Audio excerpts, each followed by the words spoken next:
Good evening, everyone, and a warm welcome to the fifth session of the Chicago School of Thought webinar series. I'm Jabakshi, and I'm delighted to be your host this evening. Organized by the UChicago Center in Delhi, the Chicago School of Thought series is part of the center's broader commitment to fostering global academic exchange and dialogue. Designed primarily for research scholars, graduate students, or anyone interested in research methodologies in the social sciences and humanities, this series delves into diverse methodologies and offers practical solutions to contemporary research practices across fields such as public policy, anthropology, political science, linguistics, social work, and more. Today's session brings us to the discipline of development economics, and I couldn't be more excited to introduce you to our two distinguished speakers, Srini and Chinmaya. Srini Vasudev is an assistant instructional professor of economics at the University of Chicago and a JPAL invited researcher. His research examines how knowledge and information are generated and disseminated, and how this shapes outcomes for individuals, communities, and society. His work draws on survey, administrative, and secondary data, and uses randomized controlled trials and quasi-experimental methods to generate rigorous evidence that informs policy and programs. At UChicago, he teaches courses on econometrics, development economics, and microeconomics. Chinmaya Kumar is an assistant professor of economics at Azim Premji University, Bengaluru. A distinguished alumnus of the UChicago's PhD in economics, Chinmaya's research lies at the intersection of development, political labor, and behavioral economics. He uses field experiments, surveys, and administrative data, often in collaboration with civil society organizations and government partners, to study questions of social, economic, and policy relevance. Our moderator for this evening's session is none other than Dr. Lenny Chaudhary, the Executive Director of the UChicago Center in Delhi. Without any further ado, let's dive into the world of fieldwork and methods in development economics. Over to you, Lenny. Thank you. Thank you very much, Jabakshi. Hello and welcome to the fifth episode of Chicago School of Thought, organized by the University of Chicago Center in Delhi. Today, we are joined by two economists whose work involves using rigorous economics research to address key developmental challenges. So without spending any more time, I would like to start the discussion.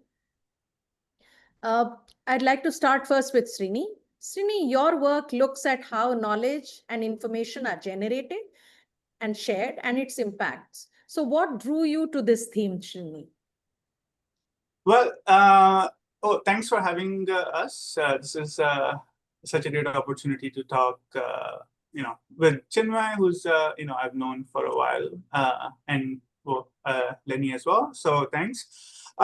So in terms of theme, I feel like for me, it's been a bottom-up rather than a top-down approach. And I don't think I was particularly drawn to the theme, or I even knew that a theme existed in my work necessarily. I guess I started, this topic is super interesting, this mass media and, politics. And then I did like an RCT. And then as you do more work, you realize there's so many more questions to be asked. There are so many more data sets and contexts. So then I did one more looking at what is the impact of radio expansion in the 60s and 70s on Green Revolution that was big in India.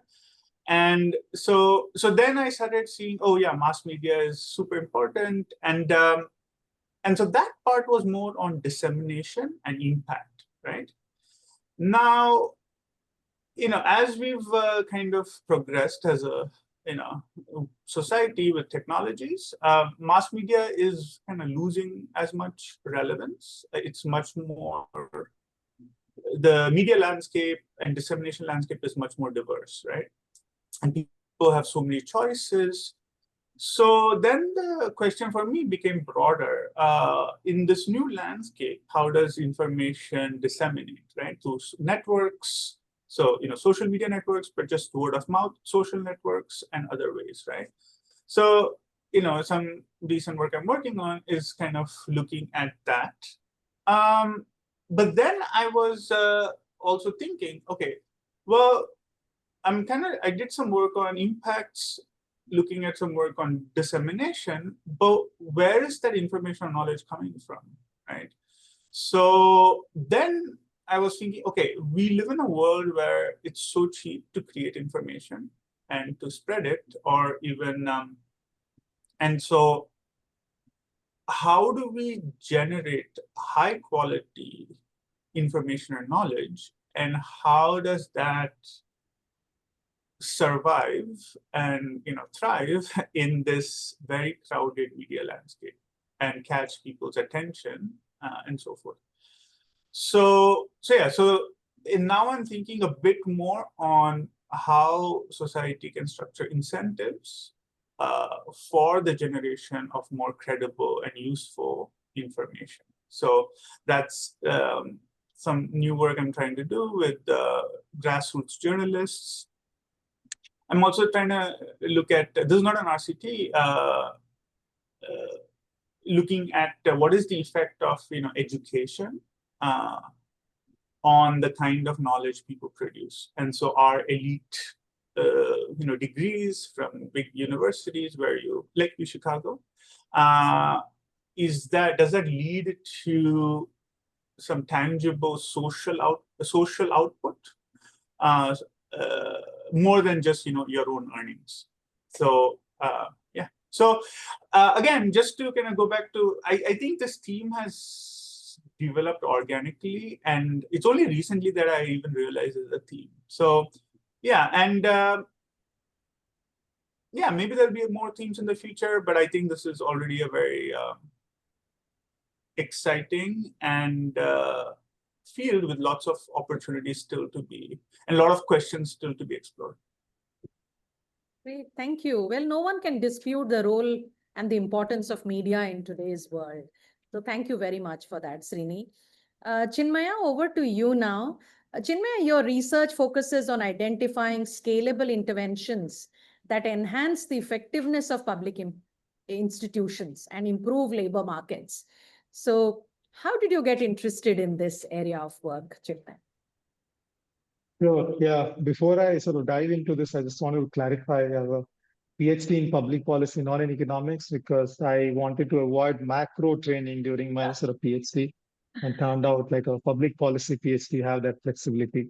So yeah, just wanted to get it out of the way. But coming back to my sort of research interests, so as you sort of mentioned, like two kind of like disparate themes. One, improving public services delivery, and like how do you improve the effectiveness of like bureaucracy or like public institutions in general. And the second one is about understanding labor markets. So I'll just quickly sort of explain the underlying sort of motivations for studying these themes. So when it comes to public services delivery or improving public systems, I think there my interest started after I completing my master's. So I worked with IGC in Bihar for almost like 5 years. And at that time I was involved in doing primary surveys in sort of field setting. And obviously topics would be ranging from like how say bicycle program is functioning or something else on the land market.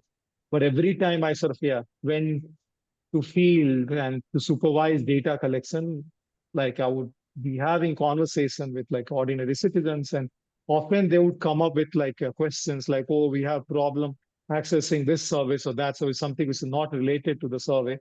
But yeah, a lot of them had problems accessing entitlements and like services that they should be sort of receiving in sort of timely manner.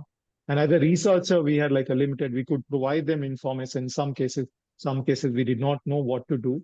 But this would like really sort of bother me, like when they would sort of come back from field that, okay, we've got the data from them, but there's nothing we can sort of do to help them.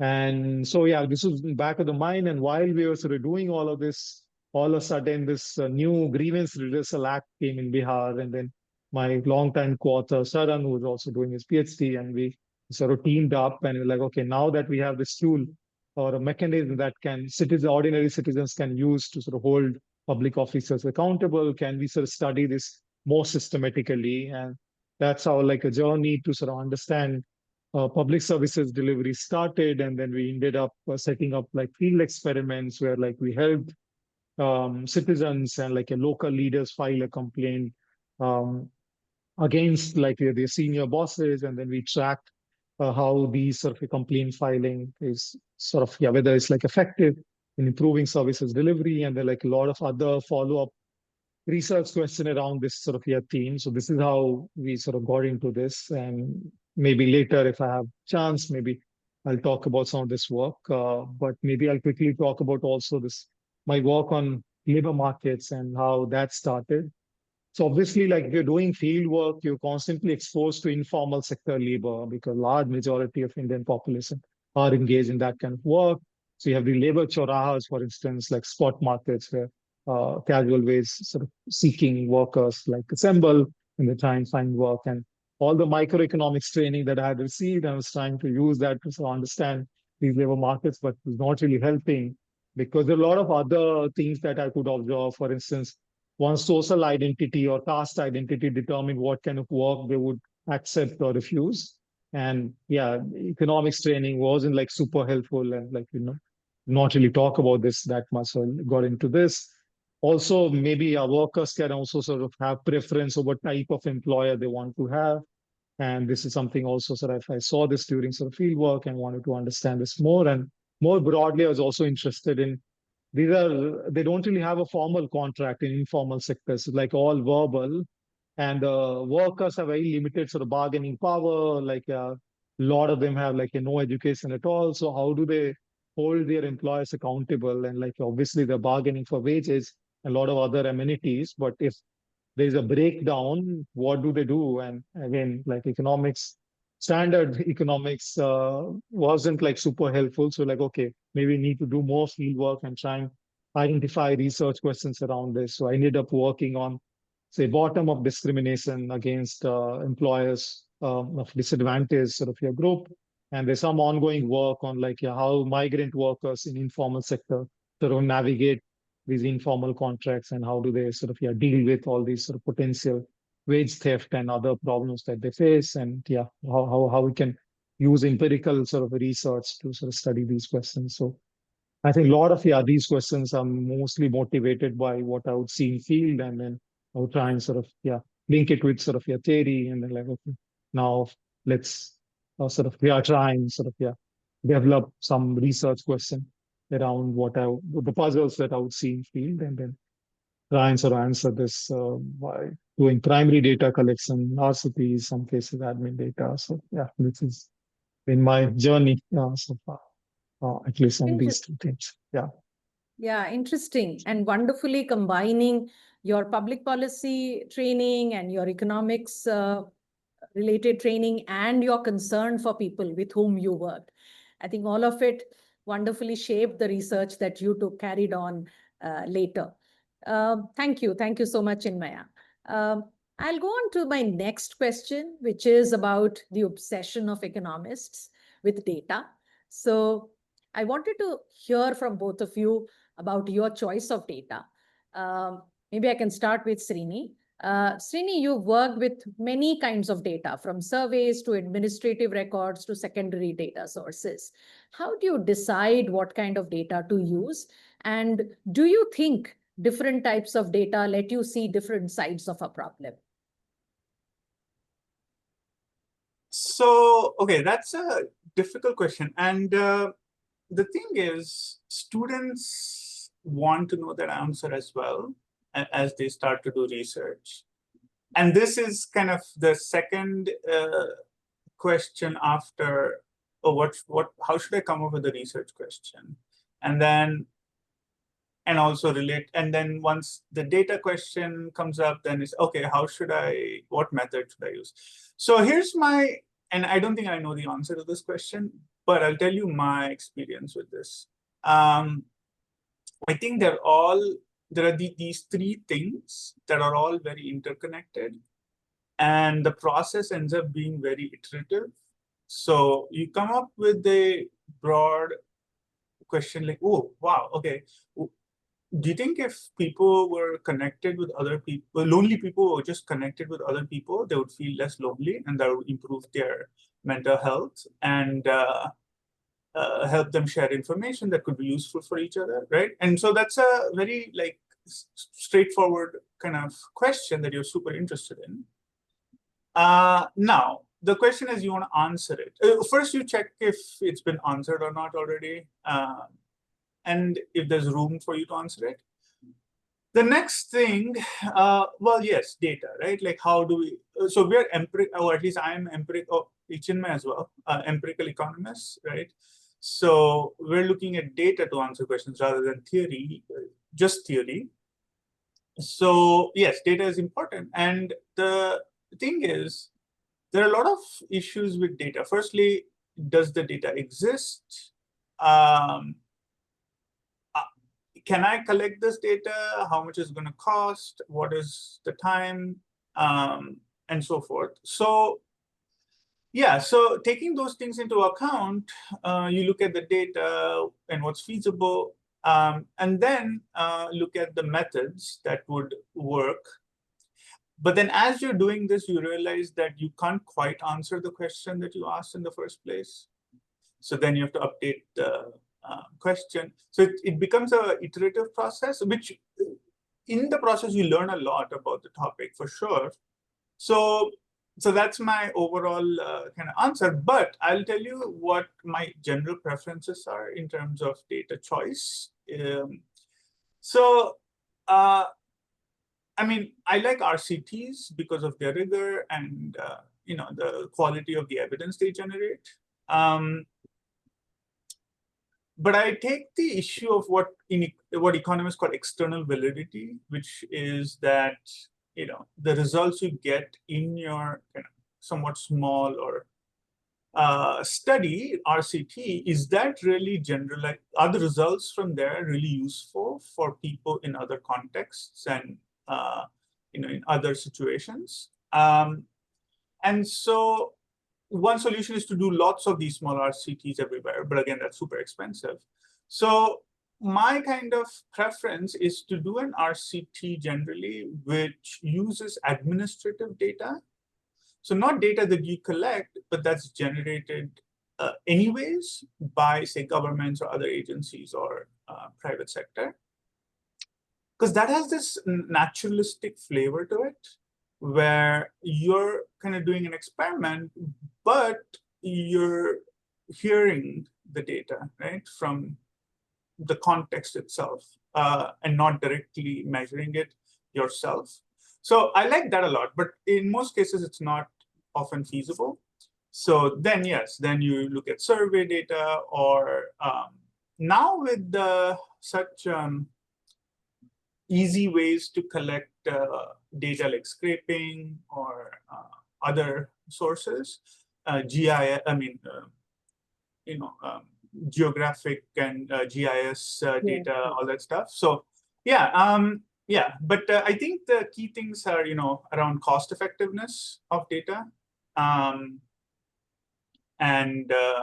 time and what kind of methods that data would use. Yeah. Great, thank you. Thank you, Srini. We have a full question. I want to ask you a full question on RCTs. It's our favorite topic. So I'll keep that for the next thing. Before that, maybe my question to Chinmaya would be about his choice, about Chinmaya, your choice of the source of data. Your research draws on both primary survey data and administrative data. Is this mainly a function of what's available, or does the type of data depend on the research question that you're trying to address?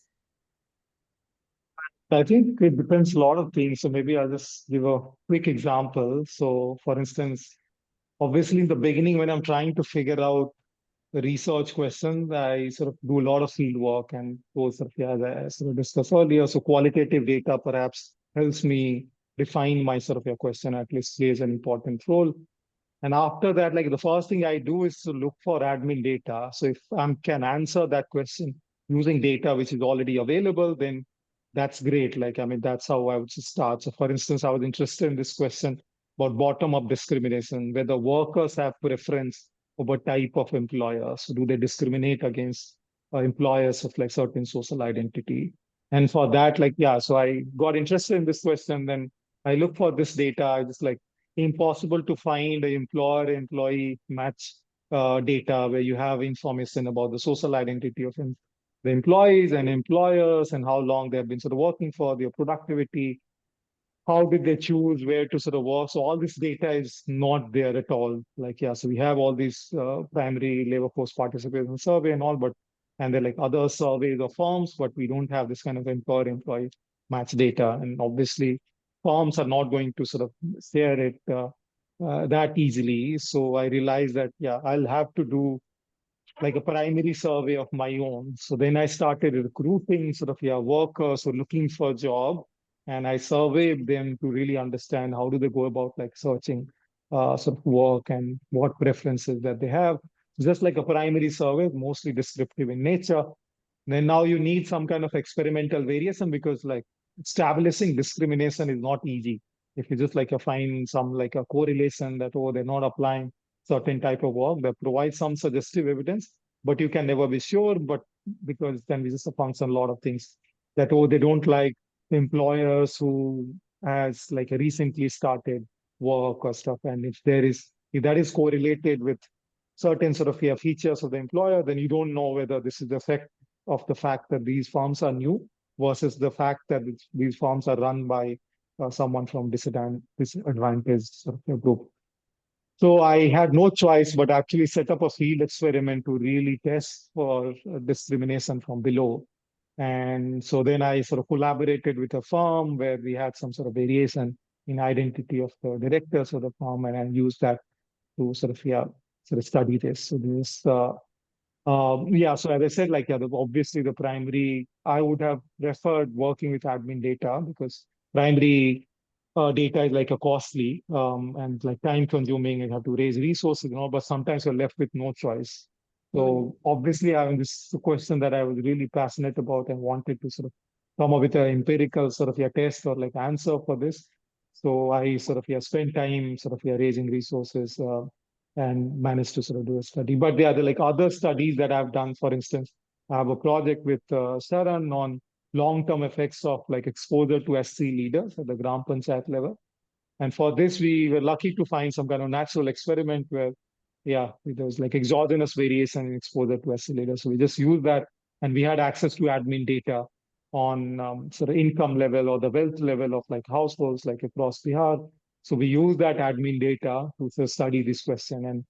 And later we realized that for long run effects, maybe we'll have to do a primary survey as well, which we did. So here we combine primary survey and admin data with like help of that sort of natural experiment. And then some like recent work is mostly exploratory, descriptive in nature. So I'm interested in understanding the lives of public sector job aspirants because they're making these really difficult choices, how long to prepare for these exams, when to enter private sector market versus like a public sector, and no secondary data which is sort of available on these questions. They don't really survey this group because they're out of labor force. They are not necessarily in a sort of a college or like a higher institution. They're just like outside. So they're not surveyed in generally by the sort of available sort of data sets that we have. So we have no information at all about like what choices they're making, how much sort of what kind of info, what are their sources of information, how much they're spending on coaching, how long they have been preparing for, what is their sort of mental health status, given these sort of exams are like so competitive. So I ended up doing a primary survey to sort of really understand their world. And at the moment, no experiment as such, but just like a descriptive sort of work. And hopefully later I'll add more to this. So just like depending on the question, I decide what kind of data would be useful. So if secondary data is useful, I would go for it. But often that's not the case. So then I end up, going for like a primary data. So I think that's how usually sort of, or at least so far, this is how I've gone about figuring out what data to use. Great. Thank you. Thank you so much, Chinmay. Well, my next question is my most favorite question for all economists. And you must have guessed the question. It is about RCTs and the inevitability of RCTs in development economics. Srini, you've already alluded to this in your previous response. Would you like to share a little bit more on what's the role of RCT in your work and generally? So yeah, I'll talk about my work, but also I want to say I don't consider RCTs as inevitable. I think they are a choice for sure, and I mean at least my view is, I think there are certain questions it can answer, certain questions it can't answer. It's extremely rigorous for certain kinds of evidence, but then it does have drawbacks. So I think it's an extremely powerful, and I mean, now it's not new, but I guess 20, 30 years ago, it was a kind of a new tool that economists, especially development economists, who were kind of pioneers almost in more widespread adoption of this method. So yes, so it's good, but I think it's still one of the tools that economists have to answer the question. So I think the question is still, and the evidence we want to generate is still primary, and then the choice of whether to use an RCT is next, I think. So for me, I think a lot of my questions have been very specific policy-oriented questions where an RCT made sense. Because I guess the non-experimental literature was either kind of split on the issue or wasn't super convincing. And so an RCT, which is quite a bit more what we call well-identified, right? And by that, I mean, reliable in terms of trusting it, could resolve some of the lingering questions.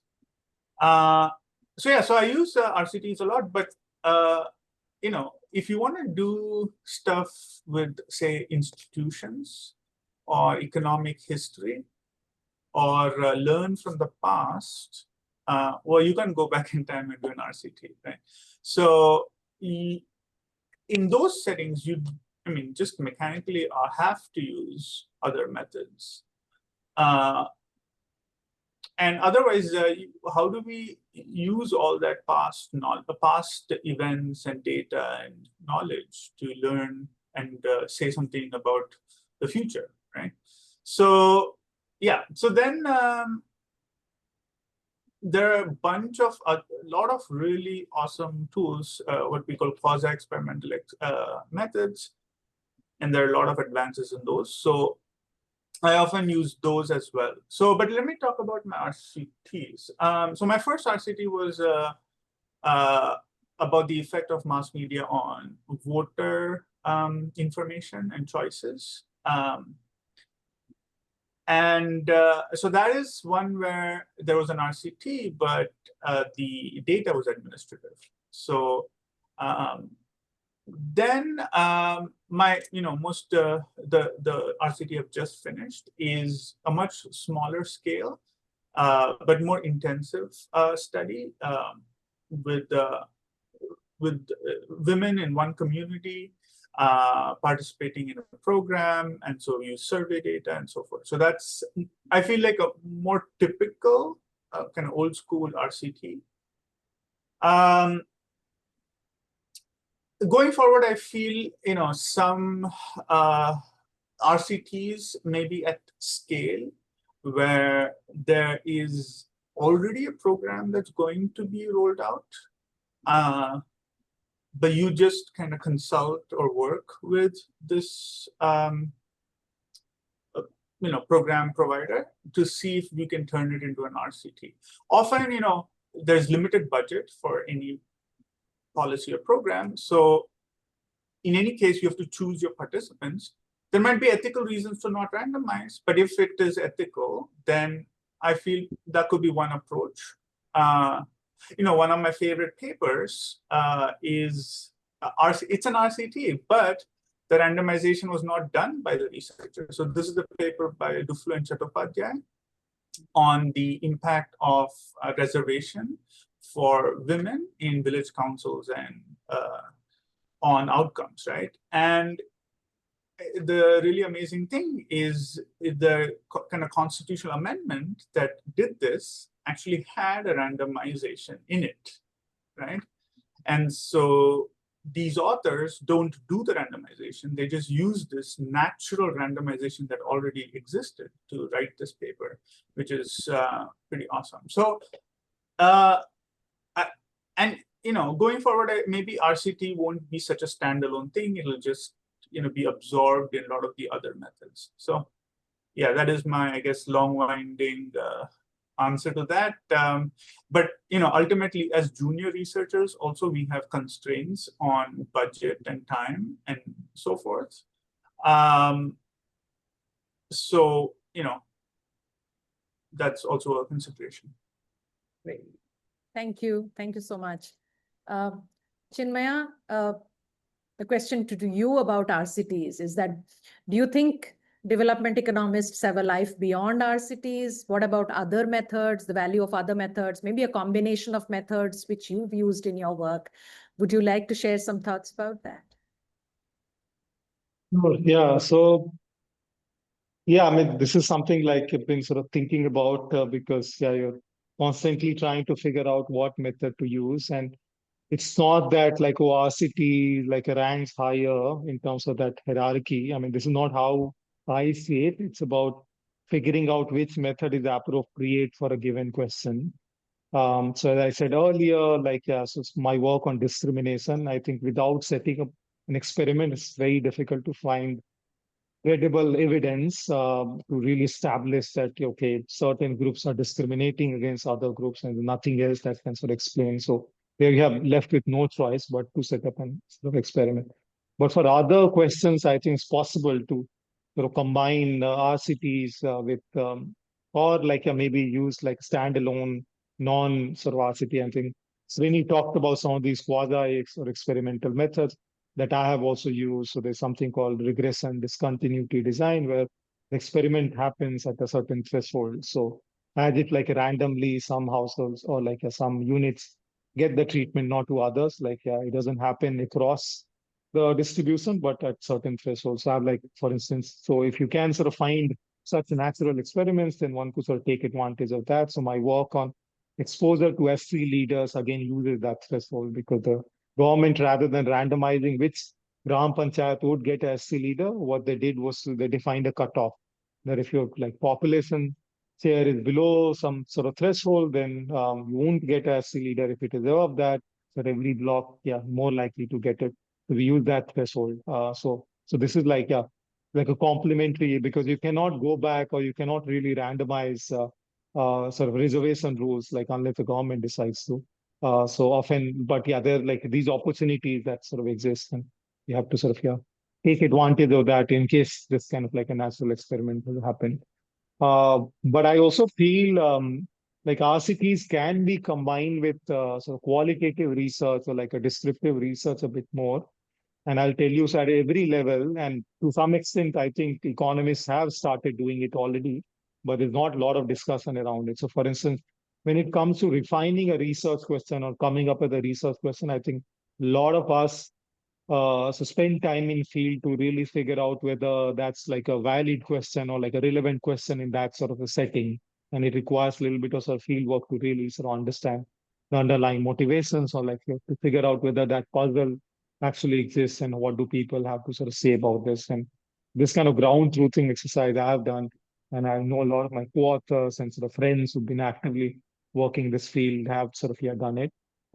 So that's at that stage you can do qualitative data collection. Again, when it comes to figuring out what's the sort of mechanism that sort of explains some of the findings that you have in the RCT, there also qualitative research and field work is super helpful, because there could be hundreds of sort of underlying sort of mechanism or channels through which particular result can be explained. Which one do you test for, or how do you, and that is perhaps informed by sort of field work and qualitative data.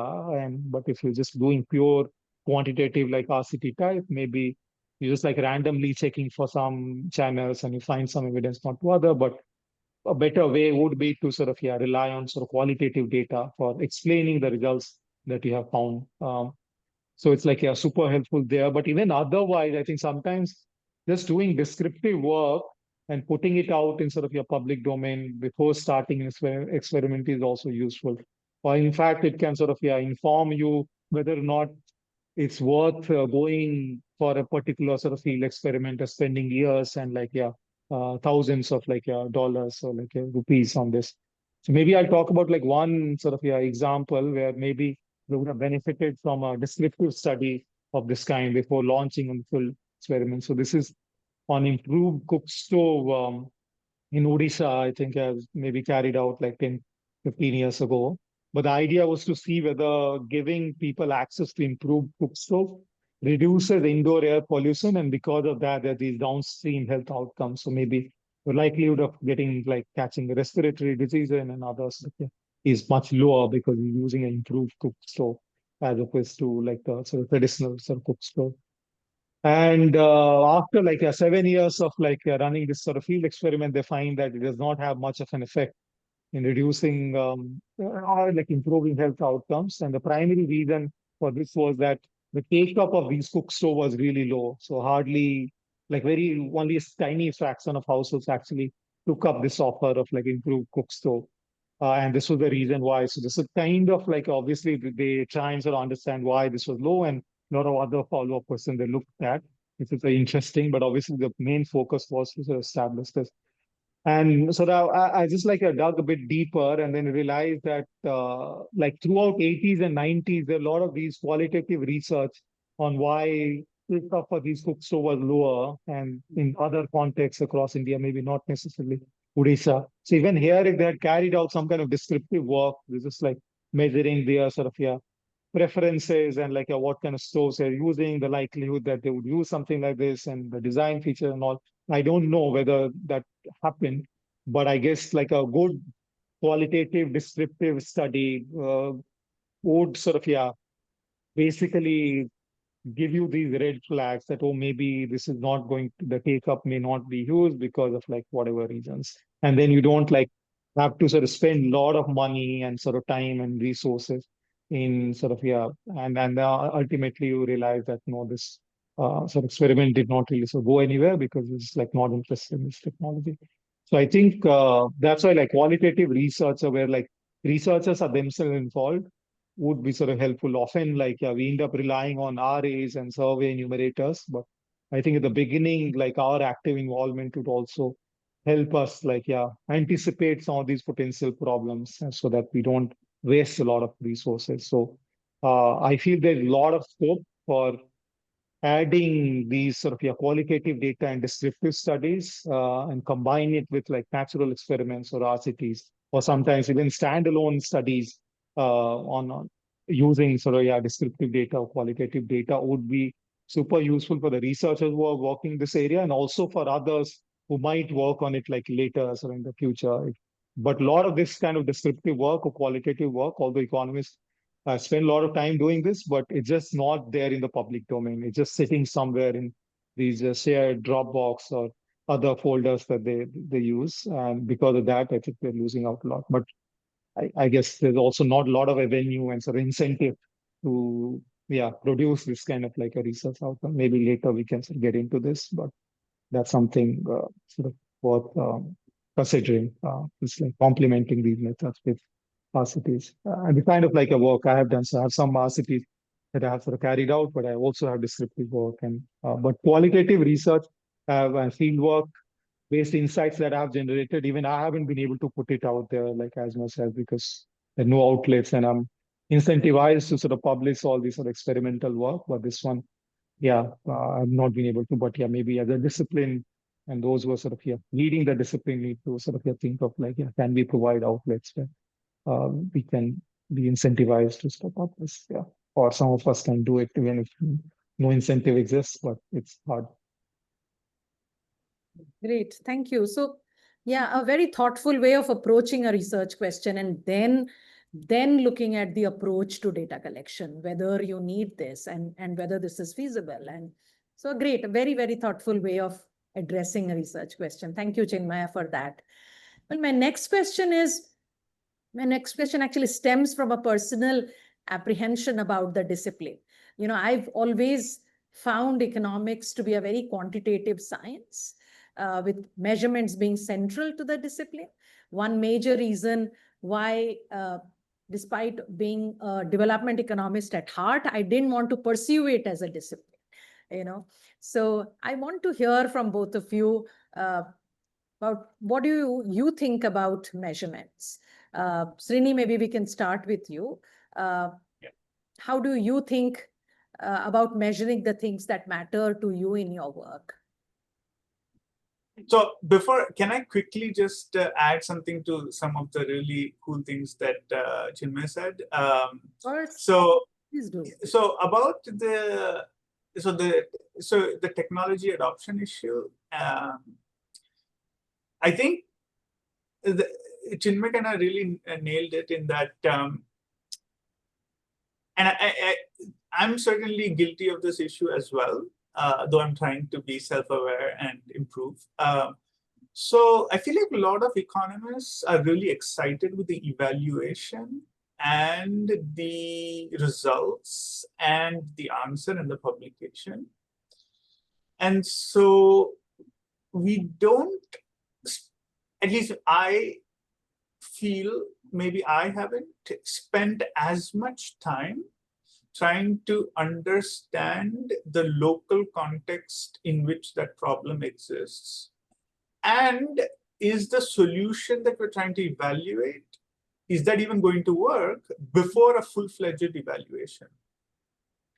And so sometimes, I think I, or maybe other economists as well, get really fixated on the solution and then say, okay, this is it. Let's now get to evaluating it. And I think it makes sense to pause a little bit and do maybe, the qualitative stuff or more piloting, talking with the people in the field, people who sell that stuff, the technology, or provide those services to really understand their experiences before we come in as outsiders and say, okay, this is a solution and we want to test it.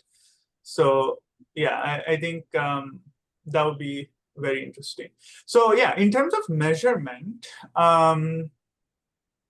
so I take this question as something related to something that I would want to measure directly. But I think it also relates to how things are measured by statistical organizations and so forth.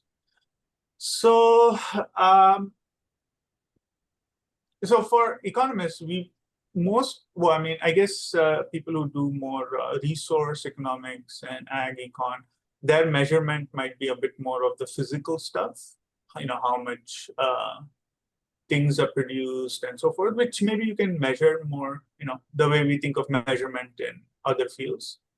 But most, I feel, measurement is through survey or self-reported data. And that, of course, has a host of issues. But the one that I've recently faced challenges with, and I definitely want to delve into that more going forward, is measuring what is traditionally non-economic outcomes, especially psychological well-being. I mean, we have a lot of measures of economic well-being, right? Income, consumption. But increasingly, I mean, maybe those things don't necessarily translate so directly or to psychological well-being, which may be one of the things we really care about, right? And so, and perhaps rightly, economists haven't developed methods or ways to really measure that themselves. And so we've looked to psychiatry, psychology to do those things.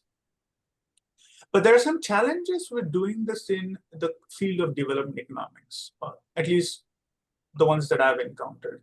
And that is, we use these standardized clinical questionnaires. So for example, for depression and anxiety, you use what is called the PHQ-9, which is a clinical questionnaire with 9 items, so 9 questions that was developed in the US and used in clinics by doctors. Now these questions are extremely detailed, and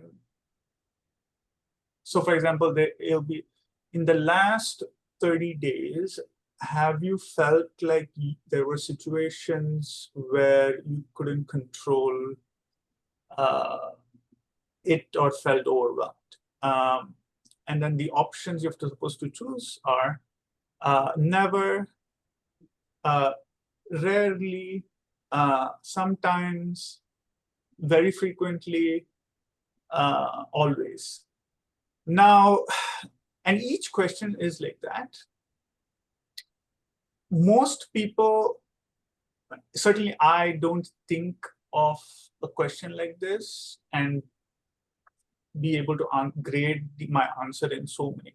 And also in the end, when you get the answers, there isn't that much variation sometimes. So what was the point of asking such people to really think so much and answer in a way that is not natural, right? Now, in a clinical setting with maybe people with higher education and literacy, that might still work. But when you take this into the field and test it, we did this recently. And here, I mean, there were so many issues. One is just a translation. The questions, even though they're framed as very generic, they do come across as a very Western US-based question, and they don't translate very well. They seem very awkward when you ask in Indian languages. Maybe we haven't developed the best translations. The second thing is those options are just way too much. People can't think in so many categories, especially if you aren't used to filling out such surveys and answering such questions, which is usually the case with lower income individuals in, say, India. The third thing is privacy issues. So when you go into the field, these respondents are not in a clinic alone with like the enumerator. You're typically going to their house, standing at the door, or sometimes they invite you in and you're talking to them. And usually because they don't fill it out themselves, this enumerator reads out the question.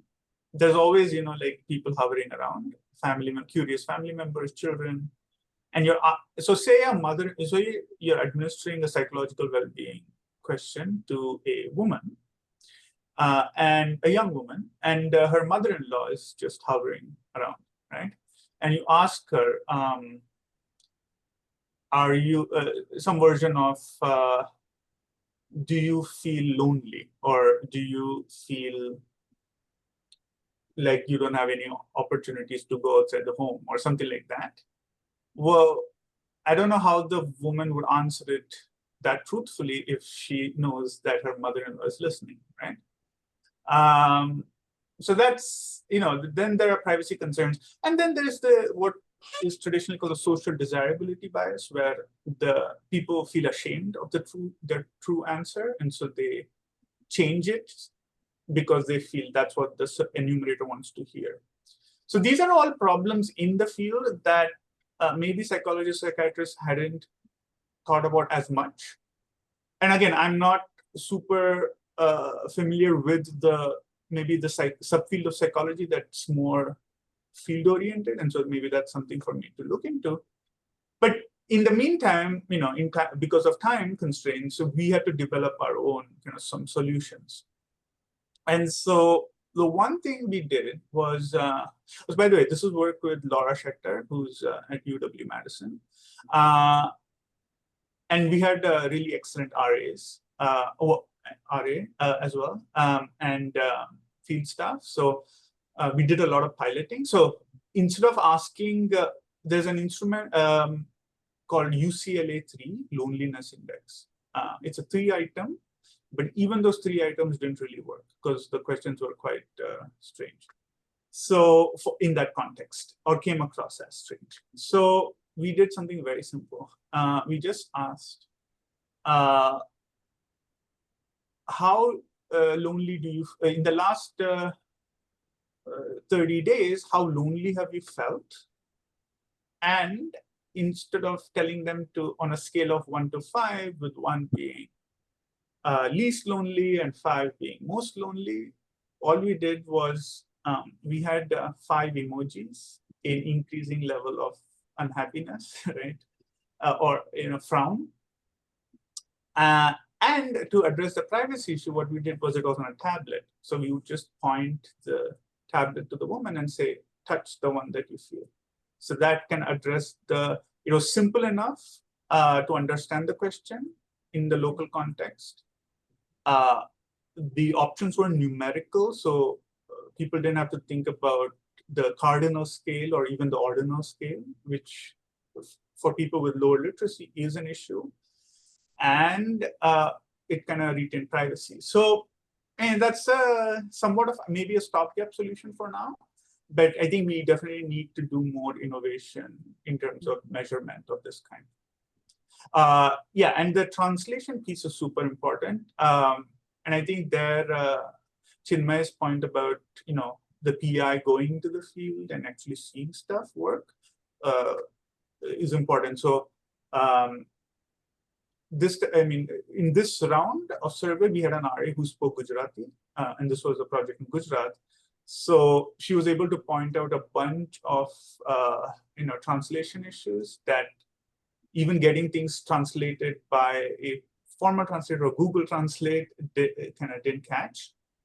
So for example, you translate sister-in-law, right, into one word. That's what we did. But turns out there are 3 different words for sister-in-law in Gujarati. So there's a word for older sister-in-law, who is the wife of your husband's brother, and for the younger one. And then there's a different word for the the wife of your brother. And the important thing, okay, so maybe the younger and the older in your in-laws family is kind of okay to combine, but the wife of your brother, it doesn't even live in that house, right?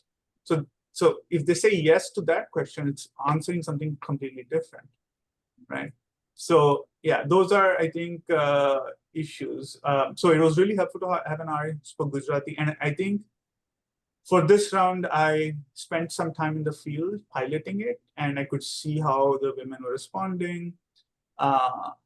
Some questions were so long and boring that we had to, make it shorter and, make it more engaging. So women were motivated to finish. So yeah, there's a lot of, I think, work to be done in terms of systematically, having some kind of systematic framework to think of measurement and how we move forward.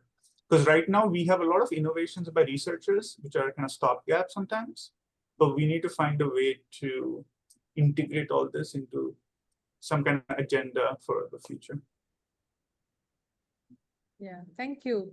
Yeah, so while I was listening to you, I was thinking how one can be creative while maintaining a standardized structure and getting information. So the experience of Gujarat, or the women who were not able to share openly in the presence of their family members, prompts all of us to think that maybe not enough has been done in this field. So Chinmay, you work in even more difficult circumstances, amongst vulnerable populations, amongst resource poor communities. So how do you address the issue of measurement in your work? How does it work in the field for you?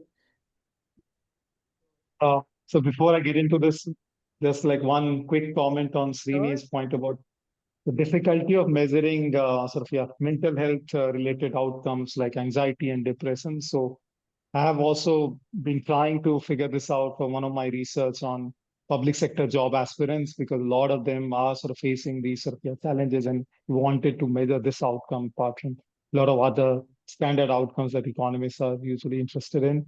And I've faced a similar challenge and still figuring out what's because okay, we can come up with some way of measuring, but it should also be accepted and should be standard. So so maybe we should chat and see what can be done. But that point is well taken, and it is kind of just translating whatever this PHQ-9 and all is not. It's very difficult to make it work, and faced a similar sort of challenge when I tried sort of working in this. So yeah, just comment on this. But when it comes to sort of my set of like stories or like related to measurement problem, there are like many. Maybe I'll talk about one or two.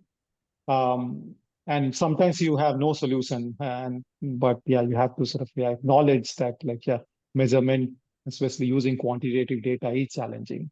So one example maybe I'll start with. So this goes back to my work on sort of complaint resolution system, and in the field setting, we're just trying to measure whether individuals would be interested in filing a complaint if we're willing to sort of help them out, right? Because like a new technology, a lot of them may not know, and it's like a rural population, a lot of them at low level of literacy. So we're just trying to measure the take-up rate on if we were to offer to file a complaint.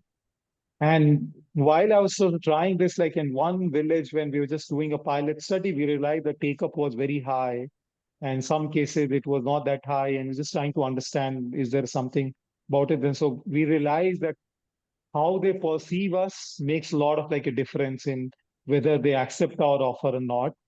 And so we like and might have to do about the ownership and all. So we changed, just like made one tiny tweak, and I'll share that sort of example. So in one version, we said like, oh, our team can help file a complaint on your behalf. Would you like to file one? Right? Like this is how we framed it. And the second type, which we sort of randomize, and we just like offer the second version to some, like if you like or if you're interested, our team can help and file complaint. So we just like pass the ownership to them. Like if you are interested or if you like, we can help you. In the other case, oh, we can help you straight away. And that made a lot of difference. Once we sort of transfer the ownership, like, oh, if you like, if you just added these three words, then the take-up rate reduces by like 15 to 20 percentage points. And then we realize that like, oh, if you don't have it, then a lot of them think that, oh, it's a good thing to filing a complaint is a good thing. And we have come like all these outside researchers from like whatever the state capital, and they're offering something, so must be good. So they're just like inferring other things. We're not measuring their interest in filing complaint, but it's also capturing how they perceive us, and maybe they're sort of drawing other inferences from this. So these kind of minor tweaks can sort of make a huge difference. And if you do not really pay attention to it, like, oh, you'll say, oh, these settings, there's like no interest or a lot of interest in sort of taking up sort of offer like this. So that just like made me think like how important is it to review the framing of it and also field testing it. And fortunately, I was a PhD student back then, and like summer I would go to field every day, and just like my survey enumerators never liked this, I suppose, but I would just be there observing what is happening, how respondents are reacting to this, and then we are trying to sort of test this. Also, this just to highlight that like a framing is so important when it comes to sort of measurement. And yeah, one more example I wanted to talk about. So for one of my research, we were also trying to measure their beliefs, and especially let's say the beliefs about how many others would file a complaint if you were to offer, or like their beliefs about redressal if they were to file a complaint, because what their beliefs are is going to matter. If they think the others are not going to take this up, then why should they get into it? Or like a lot of other peer effects kind of like argument that sort of matters. So we're trying to sort of measure this to test some of these arguments. And it turns out it's not easy to measure their beliefs, because, I mean, those who have had some training, we just talk in percentage terms, but like a rural population with like low level of literacy, percentages they don't really deal with. Absolute numbers they kind of understand, but then what's the denominator? Like, which group are we talking about? Okay, we have to guess them. We make them guess them beliefs about, like, say, 10 individuals in their neighborhood. But how big is the neighborhood? Is it just the people from their own caste, like hamlet or village, or which type of people? So no matter, we tried a lot of approaches, but every time we asked them to sort of guess what would happen in 10 people or 50 people, they had a lot of follow-up questions. Who are they? And like, obviously, sometimes we cannot like really define that neighborhood, because in the real sort of field settings like really fluid, and there are no set boundaries like that. So it just like became like really sort of challenging to measure something like that. Social desirability bias that like Srini was talking about again can play a role. So at times we were trying to measure whether potential fear of backlash was causing a problem, and that's why they're not willing to file a complaint. And we realized that measuring, like, yeah, the fear of backlash is just like impossible to measure. It's like the one moment it's like, yeah, it's if you measure in dark, that's okay. But you throw some light, they just change their behavior all of a sudden. So it's a bit like that. The moment we ask them this question explicitly, it would trigger a different response because some of them like really fearful. Some of them who were not really thinking about potential backlash start thinking about it.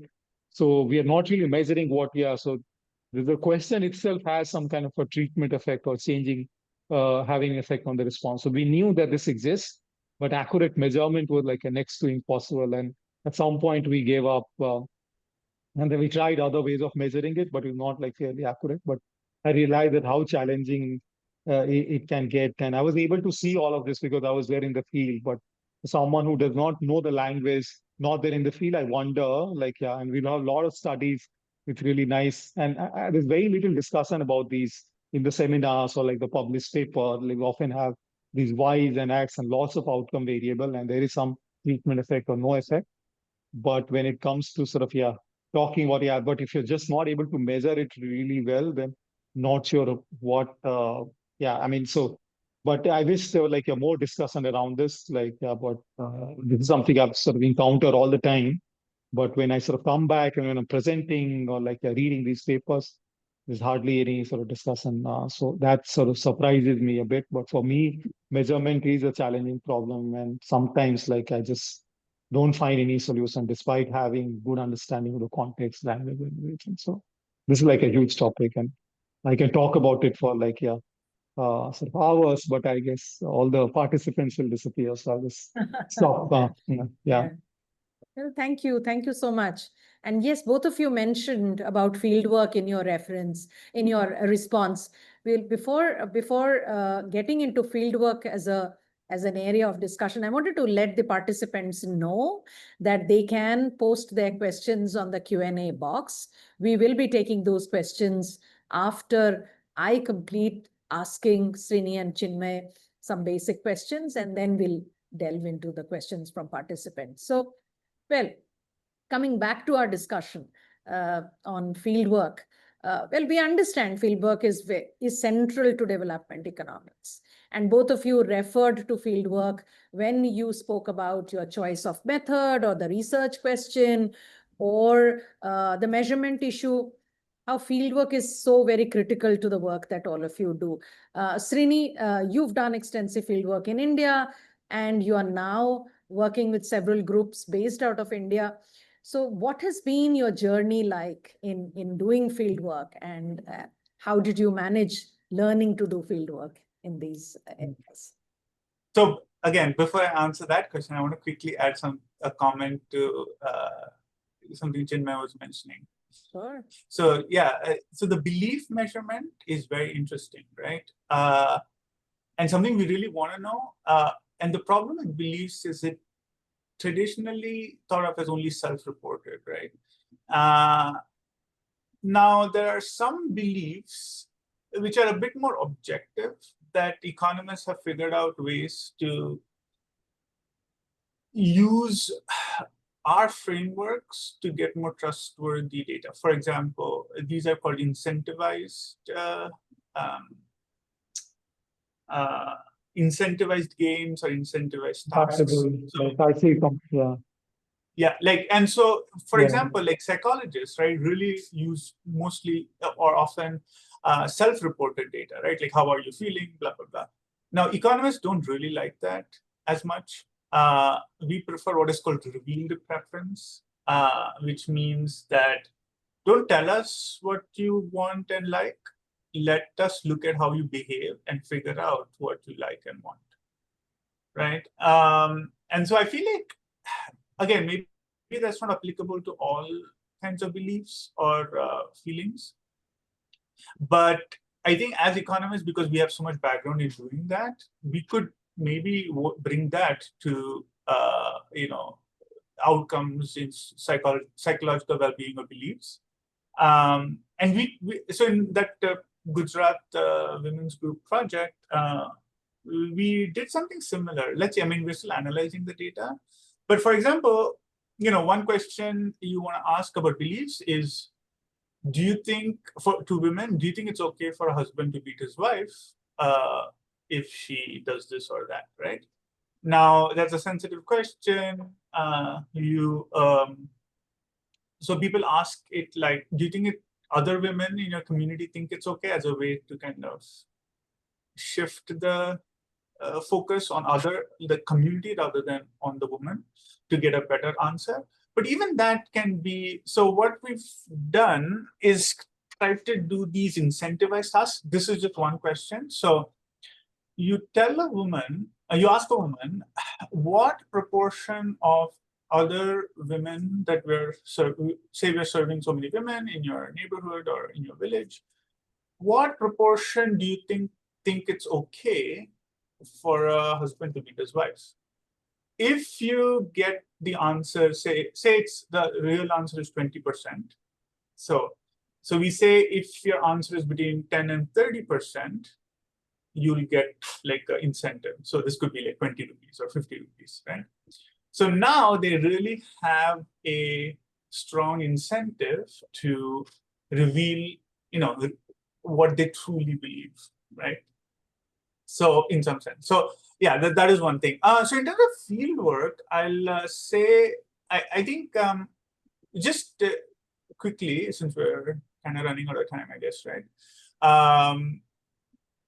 The learning has been that there are skills needed to do field work and manage field projects that are not traditionally something economists have focused on or developed or are even necessarily explicitly taught in PhD programs. You just learn them by doing or through apprenticing for your for your advisors and so forth. And the key thing is management and being organized and so forth. So you're always managing field staff or RAs, maybe partner relationships. So a lot of it is about having systems and structures to monitor, mentor, advise, check things working in the field. And so this is actually one question maybe for Chinmaya as well. He's been based, in the US and done fieldwork in India, and now he is based in India and doing fieldwork in India. I don't know, I'd be curious to see how, doing fieldwork when you're based in the place you're doing fieldwork in makes things different. And certainly the time zone difference doesn't help. So, but yeah, over time, I think I've just developed systems to make things just organized and systematic. And so those are just managerial and organizational and administrative skills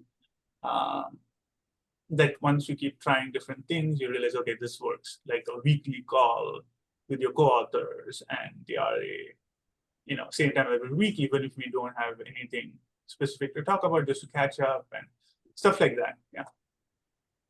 Great, thank you. Well, Chinmay, when you respond to the question that was raised by Srini, maybe if you could also let us know whether the PhD scholars in graduate schools are trained to do field work or not. Should there be proper training? Should there be more or less? Yeah, your thoughts, please.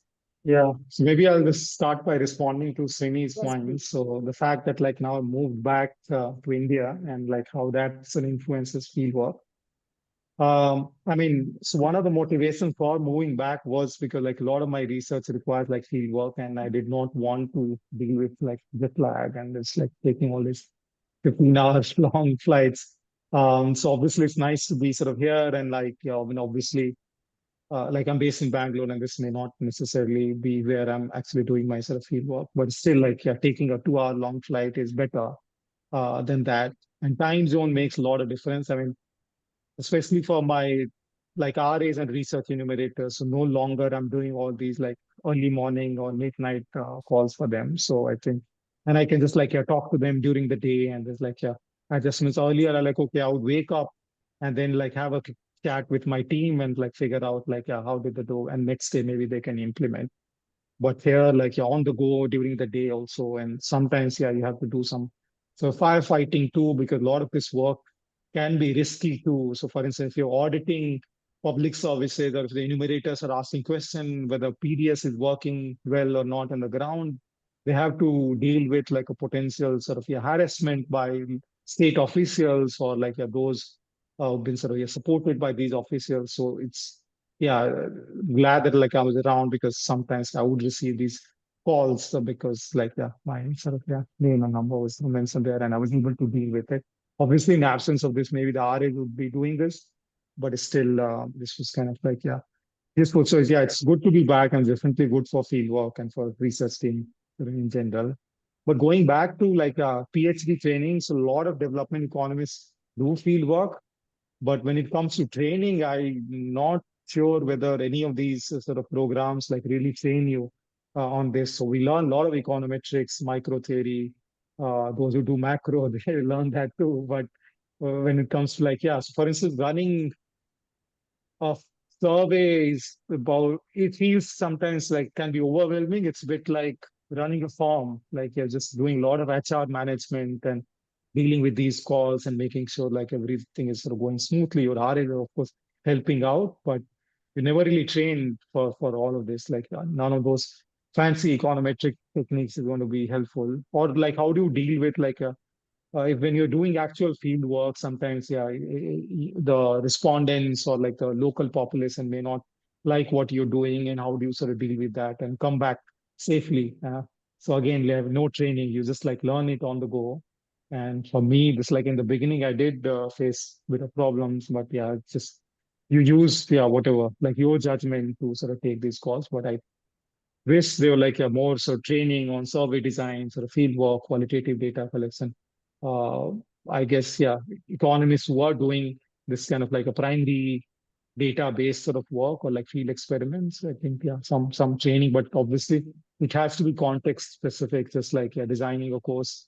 Or like it has to be tailor made depending on where you're sort of headed. But if there is capacity, it'd be good to sort of receive some sort of formal training that at least you're thinking about these, and you are directed to right set of resources, and maybe there's some kind of immersion program that you get into before starting work. I mean, all of that would be helpful. For me, it wasn't particularly problematic because I was going back to the place where I sort of grew up. So I already had these connections. I understood the context. So despite that, there are these challenges that I had to face. But someone who doesn't have those connections, sometimes, it also depends on the kind of research person you're pursuing. So maybe because I had these connections, so I was like, choosing riskier project. But if you do want to sort of pursue questions which are like of interest, sometimes you might need this thing. But it's like that's Great. what I Thank would you. say. Thank you. Let me quickly say Sure. something before you ask the next Sure. question. So I think, throughout our conversation, I think for me, and this is, ringing true after, hearing what Chinmaya is saying as well, in our training, we really, I guess, trained on methods and what the final product needs to look like, right? What the paper needs to look like. There isn't as much explicit training how to get there. So what I mean by that is we know what the product needs to look like, but we don't really get trained on what the process looks like. And the process, for example, what is the process of writing a paper? What is, what is the process of data collection? So, and of course, you learn these by doing and conversations with your mentors and stuff. But I think there are economies of scale in that we can cover a lot of these general principles in a course or two courses. And then, learning by doing, and then conversations with other people, that can help you, tailor those principles to your questions. But also I feel we as economists, even at like, seminar dinners or conferences, when we socialize and stuff, but we're talking about academic stuff, but we don't talk about our processes. And so now I kind of always, quiz people at seminar dinners, their captive audience, right, on what their process is around how do they write a paper, or like how do they, what are the, like, how do they break it down? What is their routine and stuff like that? So I think, it's not sexy, right? But it is the bread and butter of doing research. So, yeah. Thank you, Chinmay. Well, I wanted to ask a follow-up question on fieldwork and fieldwork training, but in the interest of time, I'll skip that and go to the next question, which is of kind of, it's a current concern, and many of the people, including you and the participants, would be interested to know more about say AI and the role of AI in research. The general impression is that generative AI has the potential to revolutionize research. So I wanted to understand from both of you, how do you perceive the role of AI in your research, whether you're using it now? If you are not using it now, do you see the potential of using it in future? Maybe we'll start with Srini and then go on to Chinmay. Okay, so I think AI is changing way too fast. I'm kind of just trying to stay on top of things by even knowing what's going on, and far behind in terms of actually using it in a substantive way. But there are some clear things that I think there's no going back on, right? So, for example, coding, okay? Earlier, you used to code everything from scratch, often, right? Sometimes you would take stuff from previous code, but now there's really no reason to start coding programs and stuff from scratch. I mean, you really want probably get a rough version from AI and then update it for your needs. So then, data web scraping. So getting data from different sources on the web. And a lot of routinized tasks, I do it. I did have a not so great experience with AI, but this was several months ago. So I was running up against a deadline, and I needed to do a literature review, just find some few papers in the field. And I thought, okay, I'm going to use AI because everybody's talking about how it can do literature review and stuff. And so if you can write the right prompts. So I was, experimenting with the prompts, which I ended up spending more time. I could have just done the literature review at that point. But here's an issue. I got a bunch of papers and I was suspicious because some of the researchers I knew, and I didn't think they had written that paper. And so when you actually end up checking, half the papers were completely made up. Like they didn't exist. They were just what is called hallucinations. So that made me worry quite a bit. I'm still healing from that experience. But I would say maybe things have gotten better. But I think with more higher level intellectual stuff, yeah, I would be very cautious. And so for now, I don't intend to use those tools for that. But certainly for productivity and routinized tasks, there's no reason not to use them in research. The other kind of more, for me, the crucial question is, what does it mean for AI in developing or low and middle income countries? Like,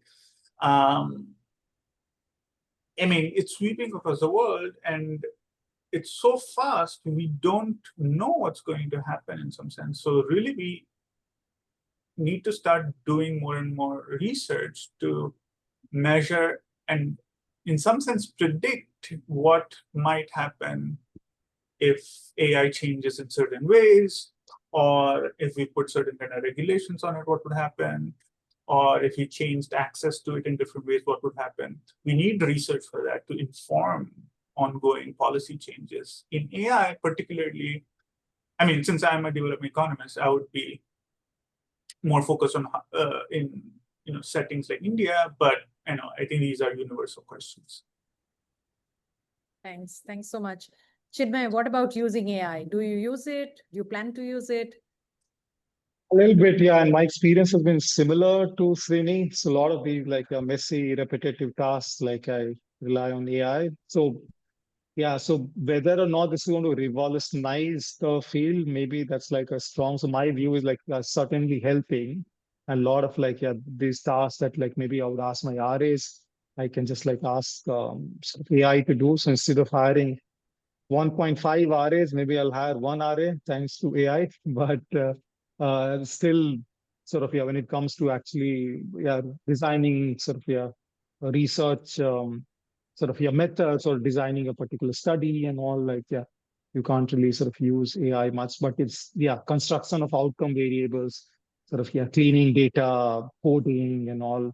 And for my teaching also, I think it's been super helpful. So if I have to sort of write my slides in LaTeX and all these like difficult models, like it takes forever to write, and we can just ask, okay, I want to teach this sort of model. Yeah, can you just write it down like 2, 3 slides, and you don't like waste 15 minutes just typing up that model in LaTeX. So it does it for you. So that way it can be helpful. But yeah, when it comes to literature review, and all, I have also sort of yeah found some non-existent papers, and like yeah since then I've been sort of yeah just using it for routine tasks. Yeah, so but like I'm not someone who's like really in top of my when it comes to sort of yeah using AI. I'm still sort of yeah it's early days and still figuring out how to use it. Also I don't have a lot of advice because yeah I don't think I'm really there to sort of fully understand the how AI can be used. But yeah, going forward, obviously, I'll perhaps Thanks so learn much. more.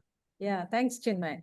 Well, we are running out of time, so I'll quickly switch to another important area of development economics, that is about the policy-orientedness of the field. So I wanted to understand from you, Srini, what do you think about when you conceptualize your work? What do you see as the key policy elements in your work? How do you deal with dissemination of your research findings and all of that? Yeah. Yeah, I mean, traditionally, I haven't thought of dissemination at all. It's always been just about research paper, that's it. I mean, of course, dissemination in terms of in our field, you present at conferences and stuff. But like I said, I think there is too much information floating around. And the problem is a lot of the appealing information is very short and catchy. And I think the value academics add to any kind of conversation is the more nuanced approach, which, is boring, I feel, right? Many people would. And so our challenge is, how do we communicate this in an engaging way without losing much of the nuance, right? And I think we need to think about, or at least I need to think about this a bit more carefully, because I don't particularly favor, these bite-sized posts on social media and stuff. Because again, it's a whole paper, and there's a reason we already, make the paper concise enough. I mean, it's hard to synthesize it even for condense it even further in like a short social media post. Especially because, people without the academic training might completely get a different take on it, which you didn't intend to communicate. So I want to thank, UChicago Center in Delhi.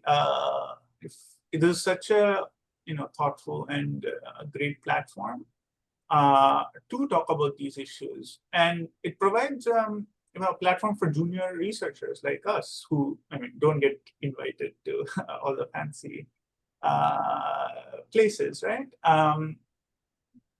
So yeah, I think increasingly I am paying attention to dissemination.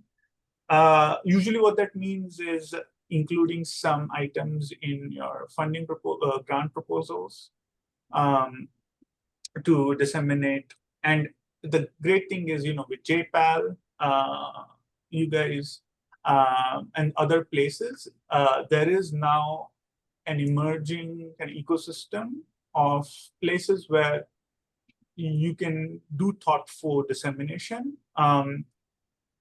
which is, I feel like, an upgrade to the more social media-based dissemination.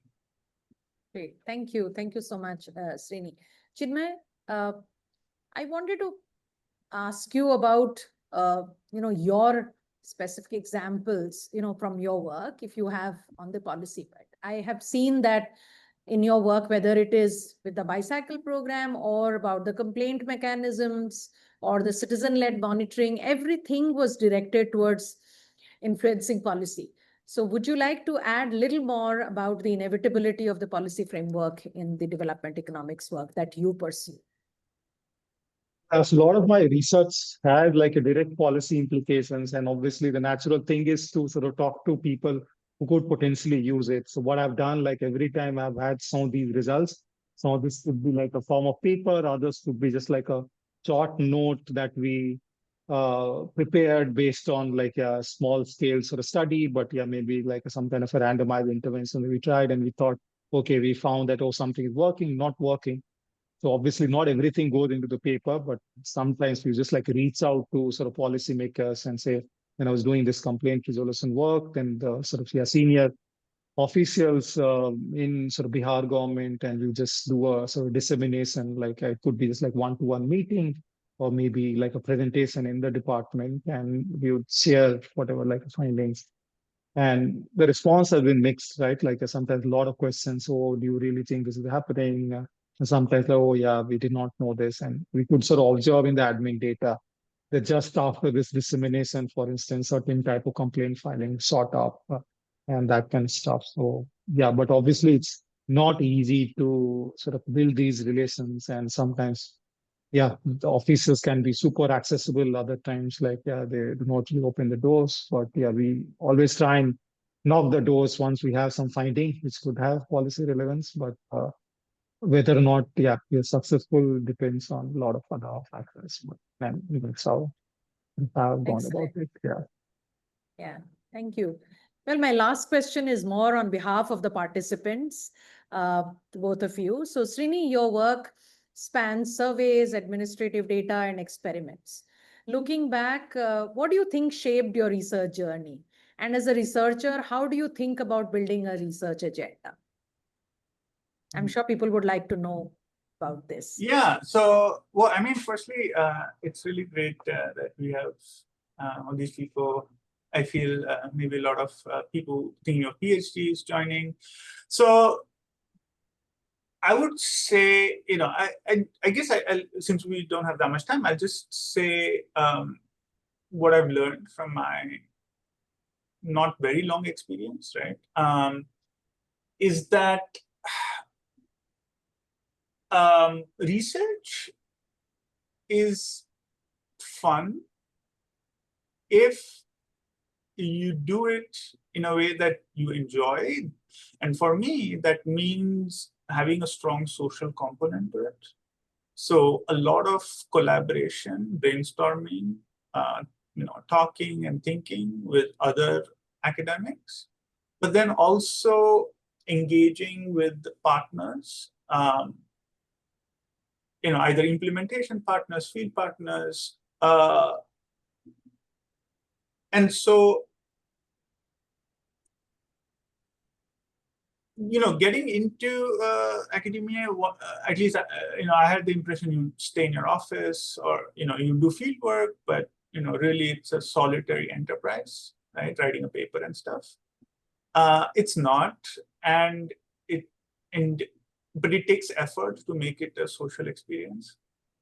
You do have to reach out to people. You do have to keep conversations going. You have to put an effort.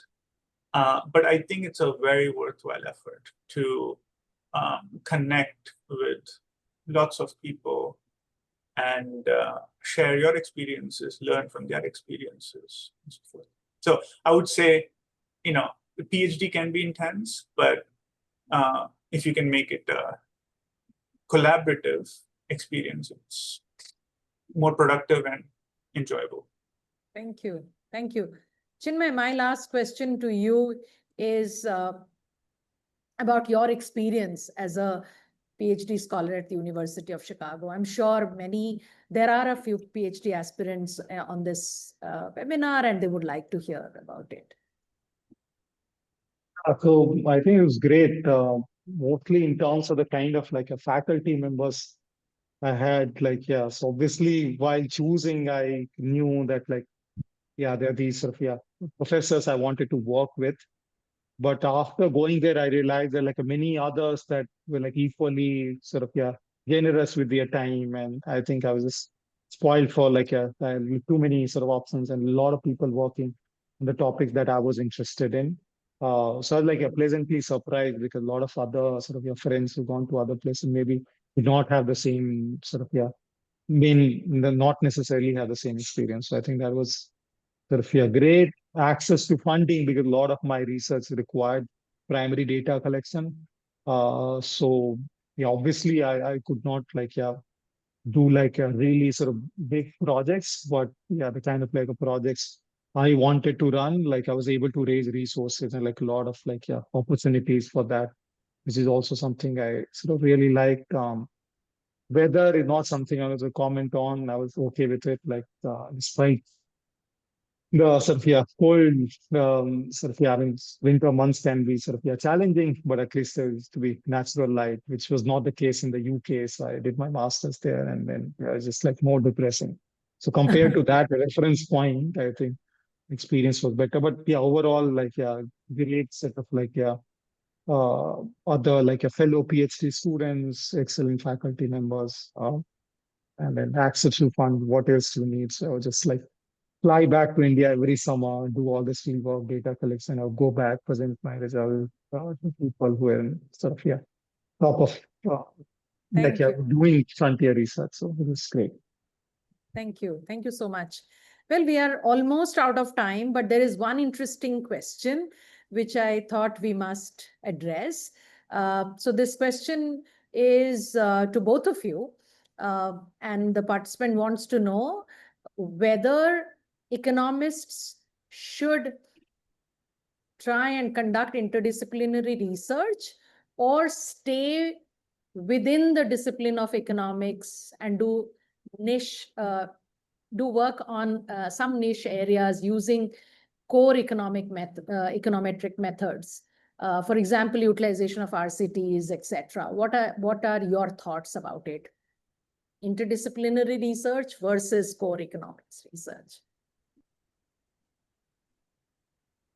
Chinmaya, or yeah, so I think economists have already started doing interdisciplinary work. So for instance, like my sort of one of my interests is in sort of behavioral econ.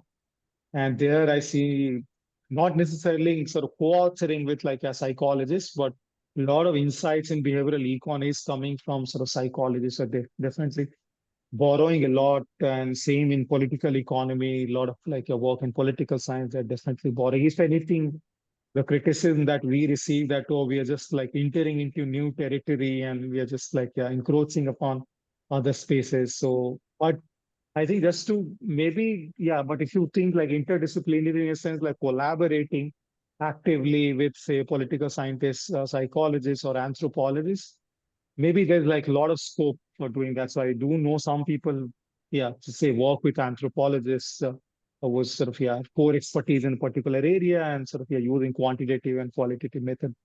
So there's definitely a lot of scope for doing that kind of work. But just in terms of topic, I think a lot of interdisciplinary research has already started happening, and I think it's a good thing. And maybe over time, if we can also do collaborative interdisciplinary research, that would be great. Yeah, that's my. Well, thank you. Srini, is there anything you want to add? Yeah, so just briefly, I think maybe in the past, econ was a super monolithic, unified field. And we are, I think, way more unified than other fields. And that's good in that we can all talk to each other and understand each other. But I think, social sciences itself is becoming way more, the boundaries are blurred. Econ is becoming much more, expanded and big tent in that sense. So when something expands, there are lots more people coming in, bringing their different points of view and expertise. So the two trends that Syamantak points out are strong, and I don't think it's one or the other. Both are going to happen because when you have so many people, depending on what your comparative advantage is, you are going to either become very niche focused and contribute very much to that specific niche. Now, some people, don't, that's not the comparative advantage. They like to connect things and, work across different niche areas.